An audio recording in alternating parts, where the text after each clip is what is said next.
Active voice का structure क्या है? Subject plus auxiliary verb. अब ये ऑक्सिलरी वर्ब टेंस के मुताबिक बदलता रहेगा, जैसा हिंदी सेंटेंस वैसा बदलता रहेगा। पढ़ने में लगता है कि सिंपल प्रेजेंट टेंस का है तो नेगेटिव सेंटेंस है तो डू डज लगाएंगे, सिंपल पास्ट टेंस है तो डिड लगाएंगे, शैल भी लगाएंगे अगर फ्यूचर टेंस है तब। तो जैसा टेंस वैसा ऑक्सिलरी वर्ब इसमें हम यूज करेंगे। अगर ऑक्सिलरी वर्ब की जरूरत ना हो तो इस ऑक्सिलरी वर्ब को हम लोग नहीं लिखेंगे। जैसे सिंपल प्रेजेंट टेंस का एफर्मेटिव सेंटेंस में क्या होता है? Subject plus V1 plus object, इसमें कोई ऑक्सिलरी वर्ब लगता नहीं है, तो हम इस ऑक्सिलरी वर्ब को छोड़ देंगे, इसके आगे बढ़ेंगे, सब्जेक्ट के बाद इसको छोड़कर आगे बढ़ेंगे। अब सिंपल पास्ट टेंस का एफर्मेटिव सेंटेंस का स्ट्रक्चर होता है subject plus V2 plus object, उसमें तो कोई ऑक्सिलरी वर्ब होता नहीं है, तो इस ऑक्सिलरी वर्ब को हम छोड़ देंगे। All that I mean to say here is that use an auxiliary verb over here only when it is required, when it is needed. auxiliary verb का यूज करेंगे जब जरूरत हो तब, नहीं तो इसको छोड़कर आगे बढ़ेंगे। खैर, इस auxiliary verb के बाद want, wish, like, इन तीनों में से कोई एक यूज करना है, लिखना है। उसके बाद नाउन या प्रोनाउन यहां लिखेंगे। उसके बाद टू प्लस V1 और वर्ब के बाद तो ऑब्जेक्ट हमेशा आता ही है, सुनाएंगे। अब ये स्ट्रक्चर मतलब कैसे देता है कि एक व्यक्ति चाहता है कि दूसरा व्यक्ति कोई काम करे। जैसे मैं चाहता हूं कि राहुल क्रिकेट खेले, मेरे पिताजी चाहते हैं कि मैं एक पत्र लिखूं, मैं चाहता था कि रोहित उस काम को करे। यानी एक व्यक्ति चाहता है कि दूसरा व्यक्ति कोई काम करे, तब इस स्ट्रक्चर का यूज करते हैं। तो इस स्ट्रक्चर का यूज करेंगे, ये है एक्टिव वॉइस। और अब इसका passive voice subject plus auxiliary verb, वही जो यहां पर लगा हुआ है एक्टिव वॉइस में। ऑक्सिलरी वर्ब के बाद वांट, विश, लाइक, जैसे एक्टिव वॉइस में लगा हुआ है वही लिखना है। उसके बाद ऑब्जेक्ट, ऑब्जेक्ट कौन सा? एक्टिव वॉइस में ये जो ऑब्जेक्ट है उसी ऑब्जेक्ट को अब पैसिव वॉइस में यहां लिखना है, वांट, विश, लाइक के ठीक बाद। उसके बाद टू, बी और वर्ब 3 लगाना है, फिर बाई और प्लस नाउन प्रोनाउन। बाई के बाद ये जो एक्टिव वॉइस में नाउन या प्रोनाउन था उस नाउन या प्रोनाउन को यहां लिखें। अब हम लोग जानते हैं, as we have studied so many kinds of voice, the passive voice starts with an object. passive voice हमेशा ऑब्जेक्ट से शुरू होता है, तब बात हम लोग जानते हैं। लेकिन like that यहां जरा ध्यान दो, ये जो है एक्टिव वॉइस और पैसिव वॉइस, ये भी सब्जेक्ट से, ये भी सब्जेक्ट से ही शुरू हो रहा है। इसमें ध्यान ये देना है कि पैसिव वॉइस में सब्जेक्ट से लेकर वांट, विश, लाइक तक कोई चेंज नहीं करेंगे, नो चेंज, नो चेंज। कहां तक? एक्टिव वॉइस में subject auxiliary verb want, wish, like जैसे लिखा हुआ है सेम पैसिव वॉइस में वैसे ही लिखा रहेगा, subject auxiliary verb want, wish और लाइक। यानी वांट, विश, लाइक तक में कोई परिवर्तन नहीं, कोई चेंज नहीं करेंगे, जैसा है वैसे लिख देंगे, नो चेंज। यहां तक कोई परिवर्तन नहीं, कोई चेंज नहीं। अब लाइक के बाद हम लोग लिखेंगे ऑब्जेक्ट। कौन सा ऑब्जेक्ट? ये ऑब्जेक्ट, ये वर्ब का ऑब्जेक्ट यहां लिखेंगे। और फिर टू, बी और पैसिव वॉइस में भी तो हमेशा लगता है, सो लगाएंगे। और बाई के बाद नाउन प्रोनाउन, ये जो नाउन और प्रोनाउन है उसको हम बाई के बाद लिखेंगे। अब इस पर कुछ एग्जाम्पल देखें। जैसे ये सेंटेंस है, राहुल नहीं चाहता है कि मेरा भाई एक पत्र लिखे। एज वी डिस्कस्ड अर्लियर, जैसा कि हम लोग पहले बात की, इस स्ट्रक्चर में एक व्यक्ति चाहता है कि दूसरा व्यक्ति कोई काम करे या ना करे। इसी सिचुएशन में इस स्ट्रक्चर को यूज करते हैं। तो इसमें क्या है? राहुल नहीं चाहता है कि मेरा भाई एक पत्र लिखे, तो इस एक्टिव वॉइस का यूज कीजिए। तो क्या होगा? राहुल नहीं चाहता है, ये सिंपल प्रेजेंट टेंस का है, नेगेटिव सेंटेंस है, तो हो गया राहुल डज नॉट वांट, ये लिख दिए।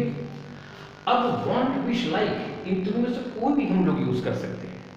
अब तो राहुल डज नॉट वांट, अब इसके बाद हम लोगों को क्या लिखना है, तीनों में से एक यूज किया, इसके बाद उस नाउन या प्रोनाउन, नाउन प्रोनाउन कहने का मतलब उस व्यक्ति का नाम जिससे आप चाहते हैं कि कोई काम करे या ना करे। तो राहुल किससे चाहता है कि एक पत्र लिखे या ना लिखे? मेरे भाई से। इसी को हम लोग यहाँ नाउन या प्रोनाउन कर रहे हैं। तो वांट, विश, लाइक जो भी आप यूज करेंगे उसके ठीक बाद उस व्यक्ति का नाम लिखें जिससे आप चाहते हैं कि कोई काम करे या न करे, या सेंटेंस में जो व्यक्ति चाह रहा है कि कोई काम करे या न करे, तो जिससे चाहता है कि कोई काम करे या न करे उसी को नाउन प्रोनाउन हम लोग कर रहे हैं, उसी का नाम यहाँ पर लिखना है। तो किससे चाहता है? मेरे भाई से। तुरंत लिख दो माय ब्रदर, माय ब्रदर हो गया। अब उसके बाद एक पत्र लिखिए, to plus B1, to write a letter, हो गया। तो सेंटेंस क्या हो गया? Rahul does not want my brother to write a letter, so this is, तो ये एक्टिव वॉइस हुआ। अब इसको पैसिव वॉइस में कन्वर्ट करना है, तो हिंदी पैसिव वॉइस पहले ऐसे लिखेंगे, हिंदी पैसिव ये हो गया। राहुल मेरे भाई के द्वारा एक पत्र नहीं लिखा जाना चाहता है, कुछ ऐसा हिंदी पैसिव वॉइस आएगा। अब इसको हम लोगों को इंग्लिश में बनाना है, यानी इंग्लिश पैसिव वॉइस बनाना है, तब पैसिव वॉइस का ये स्ट्रक्चर लगाएंगे। अब इतना बात तो ध्यान में रखना है कि लाइक तक, वांट, विश, लाइक तक कोई भी चेंज नहीं करना है।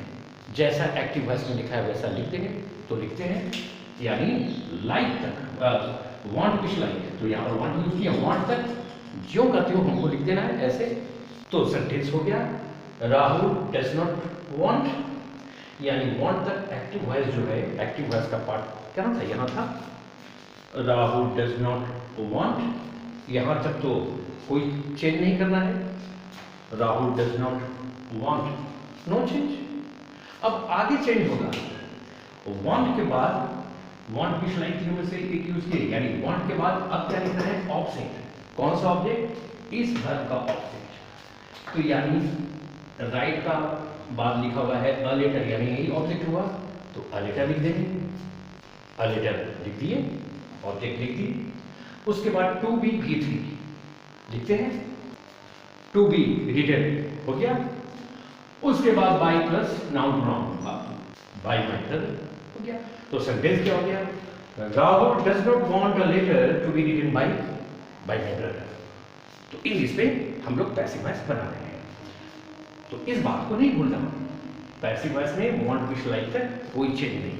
एक और एग्जांपल देखिए, मेरे पिताजी चाहते थे कि मैं एक व्यवसाय शुरू करूं, तो अब बनाएंगे। तो बनाने के पहले ध्यान से देखो कौन सा टेंस है। मेरे पिताजी चाहते थे कि मैं एक व्यवसाय शुरू करूं, चाहते थे, यानी simple past tense, subject plus V2 plus object use कीजिए। तो सब्जेक्ट लिखिए, माय फादर लिखिए। अब सब्जेक्ट के बाद ऑक्सिलरी वर्ब को यूज करना है, तो सब्जेक्ट प्लस V2, इसमें तो ऑक्सिलरी वर्ब का यूज होता नहीं है। In simple past tense we don't use any auxiliary verb in the affirmative sentence.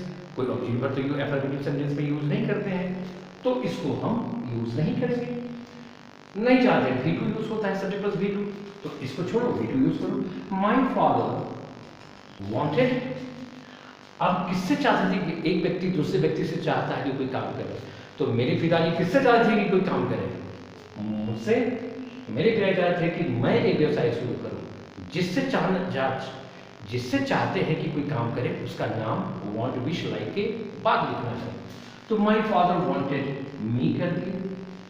अब वांटेड मी करेंगे, आई नहीं, क्योंकि वांट क्या है? वर्ब, और वर्ब या किसी भी प्रीपोजिशन के बाद हमेशा प्रोनाउन ऑब्जेक्टिव केस में, तो वांटेड मी की। चलिए, उसके बाद two plus V1 plus object, तो बनाइए, टू स्टार्ट अ बिजनेस हो गया। तो पूरा सेंटेंस क्या हो गया? My father wanted me to start a business. तो I hope you understand what I mean to say, that if we don't use any auxiliary verb we won't use. तो उम्मीद है कि आप समझ रहे हैं कि अगर ऑक्सिलरी वर्ब की जरूरत ना हो तो इसको नहीं करेंगे, इसके आगे पढ़ेंगे, जैसा कि अभी किए। अब इसका पैसिव वॉइस बनाते हैं, तो इसका हिंदी पैसिव वॉइस कुछ ऐसा हो जाएगा, मेरे पिताजी मेरे द्वारा एक व्यवसाय शुरू किया जाना चाहते थे। ऐसा कुछ हिंदी सेंटेंस हो जाएगा। अब इंग्लिश इसका पैसिव वॉइस बनाना है, तो वांट विश लाइक तक नो चेंज पैसिव वॉइस में, यानी यहां तक कोई चेंज नहीं करेंगे। माय फादर वांटेड तक नो चेंज लिख देते हैं। माय फादर वांटेड इतना लिख दिए, यहां तक तो जैसा एक्टिव में वैसा पैसिव में। वांट विश लाइक तक कोई चेंज नहीं करना, सो लिख दिया। अब उसके बाद ऑब्जेक्ट लिखना है। ऑब्जेक्ट कौन सा? इस घर का ऑब्जेक्ट। तो स्टार्टिंग घर का ऑब्जेक्ट क्या हो गया? A business. इसी को लिखो, लिखिए अ बिजनेस। अब ऑब्जेक्ट पर टू बी भी थी, तो लिख दो, तो लिख दिए टू बी स्टार्टेड। अब उसके बाद बाय प्लस नाउन या प्रोनाउन, यानी यही नाउन प्रोनाउन, तो बाय मी लिख दी। तो सेंटेंस क्या हो गया? My father wanted a business to be started by me. ऐसे पैसिव वॉइस बनाते हैं। Take one more example. इस सेंटेंस में देखो, शिक्षक किससे नहीं चाहते हैं कि कोई काम करे? प्राची से, यानी वांट विश लाइक के ठीक बाद प्राची का नाम आएगा। जिससे हम चाहते हैं कि कोई काम या न करे या न करे, उसका नाम आएगा वांट विश लाइक के ठीक बाद। बाकी सब वही टेंस है, बनाइए। The teacher would not like, इतना हो गया। अब यहाँ पर विल नहीं, वुड की, क्योंकि फ्यूचर टेंस है तो शैल भी लगना चाहिए। ऑक्सिलरी वर्ब के पास, ऑक्सिलरी वर्ब के स्थान पर हम लोग को शैल या विल करना चाहिए। तो विल का हम वुड क्यों किए? हम लोग जानते हैं विनम्रता, पोलाइटनेस दिखाने के लिए विल नहीं वुड करते हैं, कैन नहीं कुड करते हैं, सो लिखे, कोई खास बात नहीं है। तो the teacher would not like. अब लाइक के बाद किसका नाम? जिससे चाहते हैं कि कोई काम करे या न करे। किससे चाहते हैं कि कोई काम करे?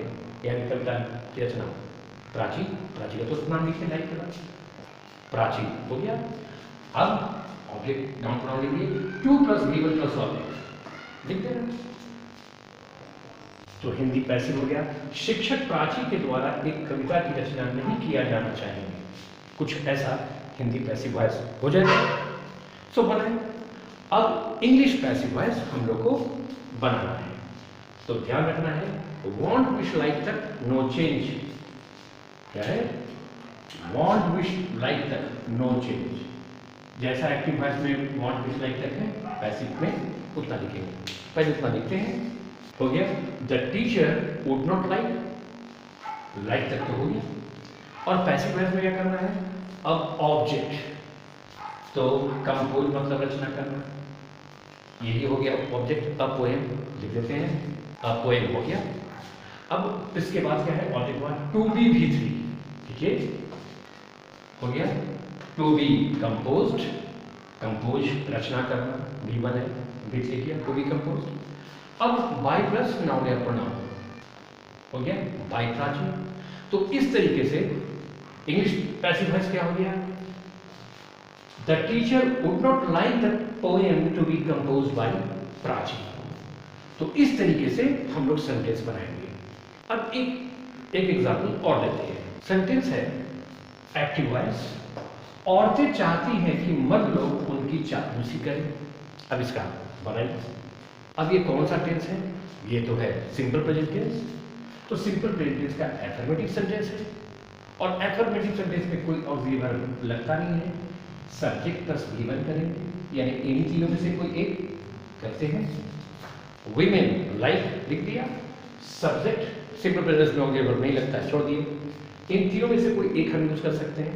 मेरा तो हम लाइक का यूज किए, सब्जेक्ट प्लस गिवन। अब लाइक के बाद किसका नाम लिखना है? जिससे चाहते हैं कि कोई काम करे या न करे। तो किससे चाहते हैं? औरतें किनसे चाहती हैं कि चापलूसी करे?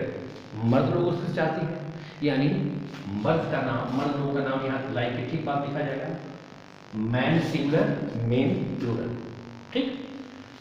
वुमेन सिंगुलर, WOMAN सिंगुलर, उसी का प्लूरल वीमेन, ठीक, ध्यान रखना। तो औरतें हैं प्लूरल, तो वीमेन लाइक मेन, यानी नाउन प्रोनाउन लिख दिया। अब टू प्लस गिवन लिखना है, लिख देते हैं। टू फ्लैटर उनकी, उनकी, क्योंकि इसका यूज किसके लिए हुआ है? औरतें के लिए, प्लूरल के लिए, तो देन की। सेंटेंस हो गया विमेन लाइक में टू फ्लैटर। अब इसका पैसिव वॉइस हम लोग बनाते हैं, तो इसका पैसिव वॉइस बनाते हैं, अब इंग्लिश में ही बनाते हैं, हिंदी छोड़ देते हैं। तो पैसिव वॉइस ये बनाना है। अब पैसिव वॉइस में वांट, विश, लाइक तक तो कोई चेंज नहीं होता है, जैसा कि हम लोग देखें यहाँ पर नो चेंज। तो वीमेन लाइक, यहाँ तक तो जैसा एक्टिव में है पैसिव में लिख देंगे, लिख देते वीमेन लाइक, जैसा एक्टिव में वैसा लिख दिया, लाइक तक। अब उसके बाद चेंज तो अब होगा, इसके बाद क्या करना है, ऑब्जेक्ट लिखना है। पैसिव वॉइस हम लोग बना रहे हैं, तो लाइक बाद ऑब्जेक्ट, तो इसमें ऑब्जेक्ट क्या है, फ्लैटर का असर किस पर, देम पर, इसी पर, तो लिख दिया देम, ऑब्जेक्ट हो गया। टू बी V3, तो